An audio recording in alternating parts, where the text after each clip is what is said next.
Good afternoon, you ruddy lovely people. You are all very welcome along to your match preview for this Thursday second leg of our Europa League semi-final in the Arctic Circle against Bodo Glimt. A huge 3-1 win last week, but we were 3-0 up at one point. It looked like we were going to be heading into this second leg with the tie done and dusted, but that late Bodo Glimt goal, it keeps them in the tie and it makes things very, very nerve-wracking for a lot of us Spurs fans heading into this Thursday. I remember Dynamo Zagreb, we had a 2-0 advantage. People were talking about the next round and boom, 3 goals conceded in the second leg and we were out, and that was under Jose Mourinho. That was a Jose Mourinho Spurs side that were a lot higher in the Premier League than this Ange Postecoglou Spurs side. So this tie is nowhere near done and dusted. Bodo Glimt have a phenomenal record at home. The freezing cold temperatures, the artificial pitch, the small crowd, it's enough to cause problems for any team. So we have to stay switched on. We have to put in a solid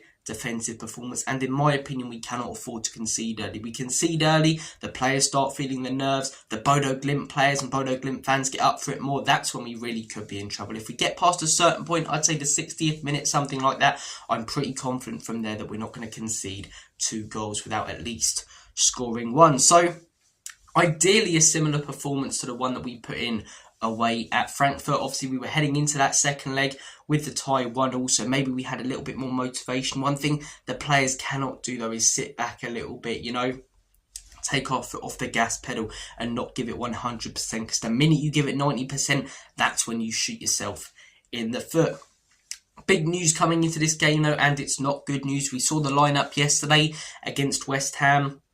This video is being recorded on Monday as well, as I am away in Weymouth, so should be released on Wednesday. So Sunday then, I'm sure you all saw the lineup on Sunday.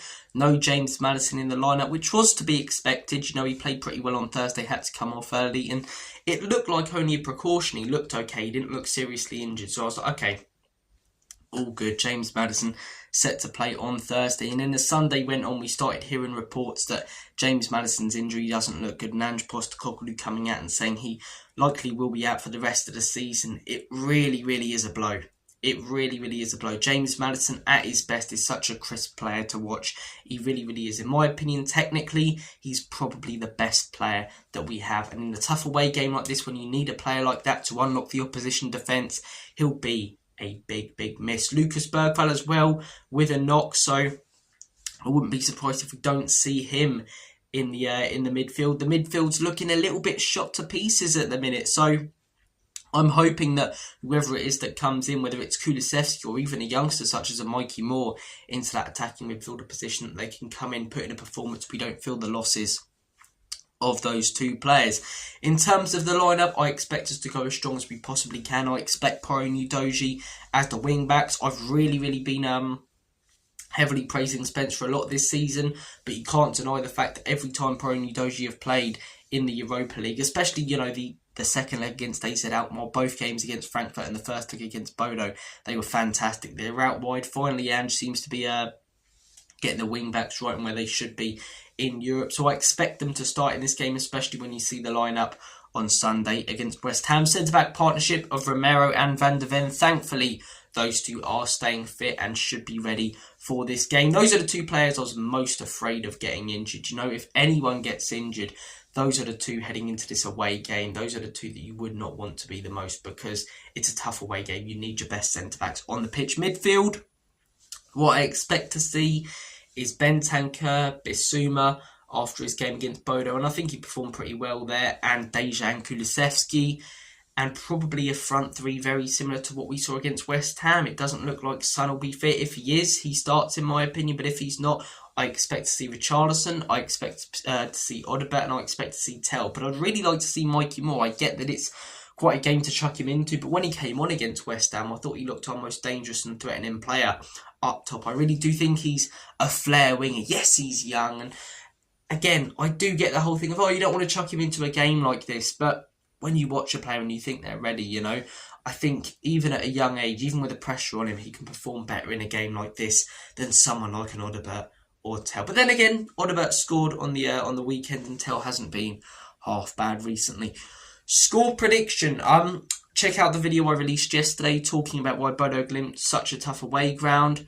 I don't see us winning this game. I've got to be honest with you. But I also struggle to see us losing it to the point where we go out. I am going to predict a 2-1 Bodo Glimt win. I think the players will be a little bit switched off. I think we'll manage to ride out the first 30 minutes, then we'll relax a bit. I think Bodo might score before half-time. I reckon they might score at the beginning of the second.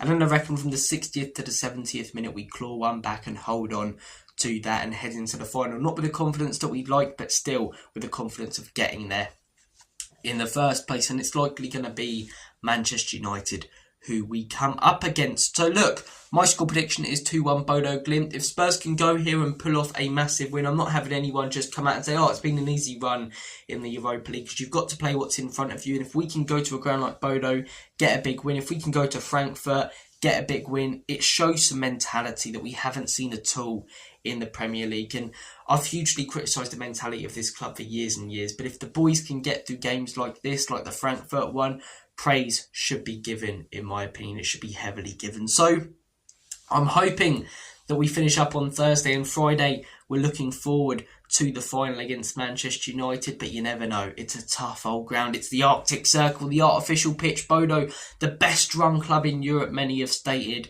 It's definitely going to be interesting. You won't want to miss it. We'll have more content on the channel. Match reaction Thursday. Match debrief likely out on Friday. As I say, when you're seeing this video, I'm away in Weymouth at the minute, so I doubt there'll be many shorts or other types of content coming out. But there will be content on the channel, so please do stay tuned. Guys, I'm going to make like a banana and split. Take care, and as always, come on you Spurs.